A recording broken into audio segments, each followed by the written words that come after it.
बिस्मिल्लाहिर्रहमानिर्रहीम अस्सलामु अलैकुम। रमीज राजा एक भारतीय पर तप गए, मगर क्यों, वो वीडियो भी आपको दिखाएंगे। बस गुजारिश है इस वीडियो को आखिर तक जरूर देखें। एशिया कप के फाइनल मैच में पाकिस्तान के विकेटकीपर बल्लेबाज मोहम्मद रिजवान हालिया एडिशन में सबसे ज्यादा रन स्कोर करने वाले बल्लेबाज बन गए। एशिया कप के फाइनल में मोहम्मद रिजवान ने जैसे ही 50वां रन स्कोर किया तो उन्होंने भारत के साबिक कप्तान विराट कोहली का रिकॉर्ड बराबर कर दिया। विराट कोहली ने एशिया कप 2022 में एक सेंचुरी और 2 निफ सेंचुरी की मदद से 276 रन स्कोर किए थे। पाकिस्तान के मोहम्मद रिजवान ने 3 निफ सेंचुरी के साथ विराट कोहली का ये रिकॉर्ड तोड़ दिया है। वो फाइनल मैच में 55 रन बनाकर आउट हुए। इसके साथ ही उनके हालिया टूर्नामेंट में मजमूई तादाद 281 हो गई। टूर्नामेंट में 191 रन के साथ अफगानिस्तान के इब्राहिम ज़रदान तीसरे, जबकि श्रीलंका के राजापक्से 191 रन बनाकर चौथे नंबर पर है। जबकि एशिया कप के फाइनल में जब पाकिस्तान क्रिकेट टीम को शिकस्त का सामना करना पड़ा तो भारतीय एंकर रमीज राजा के पास आए और उनसे कुछ सवालात की, जिस पर रमीज राजा तब गए। उन्होंने कहा कि आप तो खुशियां मनाओ, आपको तो खुशी होगी, और उनको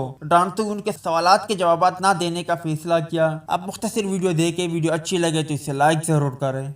आवाम बड़ी नाखुश है, उनके नाम कोई संदेश बड़ी नाखुश है। ये आप देखें, आप इंडिया से होंगे तो आपके तो बहुत खुश होंगे। नहीं, हम खुश नहीं है। तो फिर आवाम तो कौन सी आवाम?